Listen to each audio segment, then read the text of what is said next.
morning, viewers, and welcome to the Economy and Politics Show today, Friday, November 6, 2020.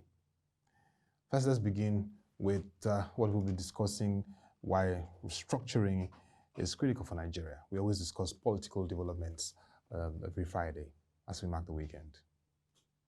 What's the outline we have for today? President Buhari's meeting with traditional rulers across the country, the Independent National Electoral Commission, innovation, and the Anambra 2021 gubernatorial elections. Works and Housing Minister, Mr. Babatunde Fashola, speaks on Procurement Act in Nigeria. And we give you a little insight into what is coming up next week, the Fixed Politics Initiative. And we'll wrap it up with Nigerians shining at the United States 2020 elections.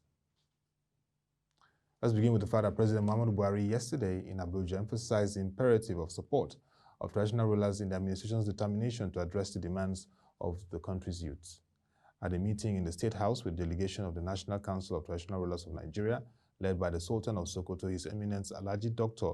Muhammadu Sa'ad Abubakar III, the President told the royal fathers that we have heard the loud cries of our youth and children and we are attending to their concerns. He, however, stressed that to succeed in all of this, we will require your support and voice to help amplify the message. He said your proximity to the people's places puts you in a unique position to communicate and ensure that our response is targeted and impactful. He described your role as guardians of the traditional values and culture as most critical. The President urged them not to compromise their neutrality because this is what significantly confers on them their moral authority and legitimacy. According to the President, the Chief of Staff, Professor Ibrahim Gambari, would lead senior government officials to various parts of the country, and they will directly engage with traditional rulers as part of the process. The Chief of Staff will be reporting back to the President on the various perspectives that they get. He said that he wanted to assure them that the role they've played to calm down the youth with wisdom and authority has been great and instilling hope and keeping the peace. He thanked them for their great service to the country. He warned that the government will not allow anybody or group to threaten the peace or sabotage these efforts. The President restated that strong, transparent efforts are underway to address those rogue elements of the Nigerian police force. Simultaneously, the Nigerian police force will also undergo much-needed reforms that covers welfare, working conditions, and code of conduct that will usher in a more professional workforce. We get on to innovation, which of course is something that the young Nigerians have been yearning for. Part of the enlarged NSAS protests and demands is good governance and also a very credible electoral process. Last week, we told you on this segment of our show that President Muhammadu Buhari reappointed Professor Mahmood Yakubu to serve another 5 years as the chairman of the Independent National Electoral Commission.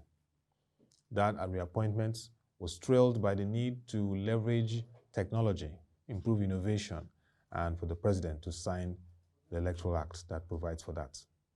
So today, the chairman of the Independent National Electoral Commission, Professor Mahmood Yakubu, said that the commission will introduce electronic voting in the 2021 Anambra gubernatorial elections. That looks good to hear. Professor Yakubu made this known in an interview with journalists on the sidelines of the 2021 budget defense at the House of Representatives Committee on Electoral Matters during this week. According to him, it's difficult to give an idea of cost or when the process will be concluded, but he said that they're determined that this will be deployed, particularly electronic voting machines, electronic balloting machines, very soon in the electioneering process. He said possibly beginning with the Anambra gubernatorial elections next year. Let's get on to policy, and the Minister of Works and Housing, Mr. Babatunde Fashola, SAN, has recommended an amendment to the Procurement Act. This amendment to the Procurement Act is to allow small and medium companies to execute certain projects in the country. He made the recommendations yesterday while defending the ministry's 2021 budget at the House of Representatives Committee on Works in Abuja. The minister said that unless the act was amended, Executive Order 5 issued by the President will not be achieved. The Minister of Works and Housing, Mr. Babatunde Fashola, recommended an amendment to that act and believed that this will help to achieve project completion. Note that Nigeria has this challenge of project completion. So let's go on to this discussion. the presentation at the House of Representatives Committee. He said, if you go through the procurement law as it currently is, the truth is that only a certain type of contractors can bid for certain projects. That is just the law. If you go to the law and the threshold that has been set, and only certain class of contractors based on their turnovers, otherwise they will not pass the technical and financial evaluation.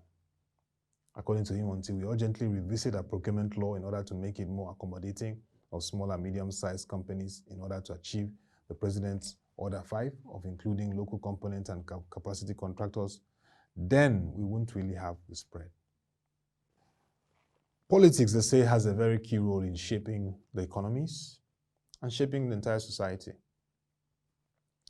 According to Professor Gabriel Amon and Philip Shively, political culture shapes how countries evolve and develop over time. So your political system is as good as how your country is going to become a great nation. Take US, for example, take UK, and even Scandinavian countries. In Nigeria, the quest to achieve a strong, robust political system continues as we evolve through election cycles and try to become a strong, vibrant nation. Largest Black populated nation in the globe, Africa's most populated nation and largest economy in Africa. Nigeria needs a very robust, innovative, and responsive political system. This is why the initiative has come, called Fixed Politics. Fixed Politics is a citizen-led movement established to structurally change and innovate politics in Nigeria, Africa, and the rest of the globe. The pressing national issues in Nigeria and Africa at large, as well as the effect of COVID-19 pandemic, cannot be ignored.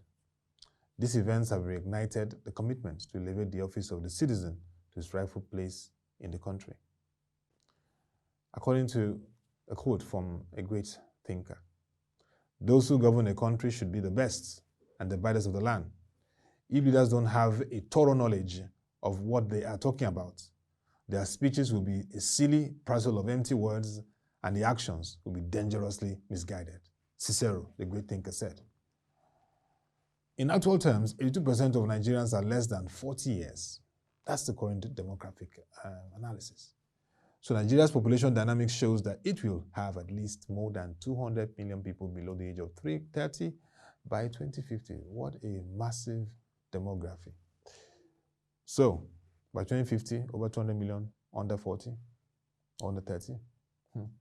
Shows you the power of dynamic politics.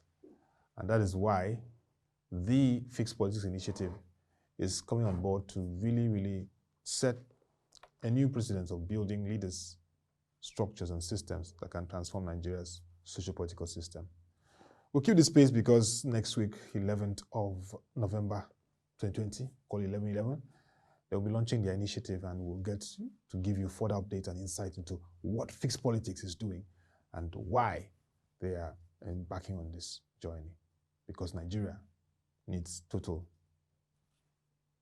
cohesion, a consensus to achieve greatness in all ramifications. Well, you've been watching the American elections, of course, unprecedented, historical.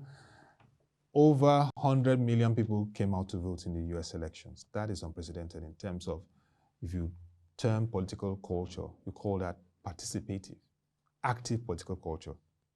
Not parochial, but active. But amidst the uncertainty now, because of course we are down to over 4 key battle states turning in their results to know who is the winner, the current projection shows that Senator Joe Biden of the Democratic Party is leading incumbent President Donald Trump of the Republican Party. But in the midst of that, there's some interesting stories for us to take note of. That Nigerians in diaspora are making history in these elections, as they have clinched some of the seats in the House of Representatives. That for us is a very interesting story. The story of Oyo Owolewo, who has now emerged a representative member of Congress from Delaware. Very, very interesting and historical for Nigerian Americans. And also Esther Agbaje from Minnesota, has also emerged a winner. So for the first time, we're seeing in an election in the United States of America, Nigerian Americans will be representing their constituencies in the Congress.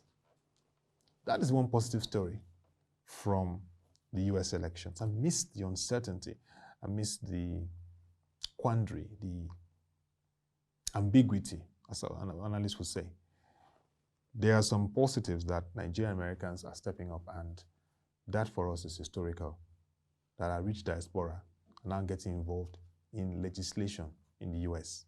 So we'll keep the space to be watching Oye Wolewo and of course Esther Agbaje, who are now elected as representatives in the Congress of the United States of America. Like we said, we'll keep tabs on the US elections. It's still up for grabs. Senator Joe Biden is still leading, but the process is being tested because global markets, global economy doesn't like a disputed election. How this pans out will be very key because the United States of America has evolved over 200 years, a political system that's been described as exemplary. Will America pull through this and show that example once again? Will character come? Will we see that greatness of a democratic system evolve once again? That's the big question as we continue to monitor the developments. Let's get on to our many major focus today on restructuring. Why does Nigeria need to take restructuring seriously? First, we need to take it seriously because the time has come for our country to chart a course of productivity as an economy. No effective restructuring, no productivity as an economy. We have debated this over time, but it is time to look at it totally. The current government, its ruling party, the All Progressive Congress, had a committee on devolution of powers and restructuring chaired by Governor Nasir Rufai of Kaduna State. It would be nice to start to look at that document first. Let's look at it and begin to explore those areas and implement them. Don't forget, in 2014, we had a national conference which gave a huge dimension of approaches to restructuring and repositioning our country. That is something that needs to be revisited, taken from the shelf, because since it was presented to President Buhari, nothing has been said about that also. So if you take 2014 and take the APC Restructuring Committee report, there's definitely a pathway for developing a more inclusive society that values the devolution of powers and effective resource utilization. Without that, we keep seeing states hand in cap going to the Federal Capital Territory to beg for subventions and allocations. We've moved beyond that. Nigeria has gone beyond that. It is time to confront what we've been afraid of since 1999. Restructure. And for National Assembly, Ninth Assembly, they have a moment of history to review the Constitution and begin to amend the necessary amendments in line with the need to restructure in terms of fiscal federalism, in terms of resource management, and in terms of how we want to move forward as a nation. This is one area that we must address, and if we don't address it, we'll continue to have those socio-economic challenges that are avoidable. That'll be all for today's edition of the Economy and Politics Show. You can join us, send your views and comments about restructuring Nigeria to make it greater to news@procng.com. You can also watch our videos and reports and articles joining www.procng.com. Go to the right hand of the bar on the site, scroll and go to politics. You get all rich articles on politics, all there for you to get insights on what's happening in our country. It's been an interesting week, and we hope to have you next week. Join us on interesting development and insight on the Economy and Politics Show. Till we come your way again, thank you for watching. Have a great weekend and stay safe.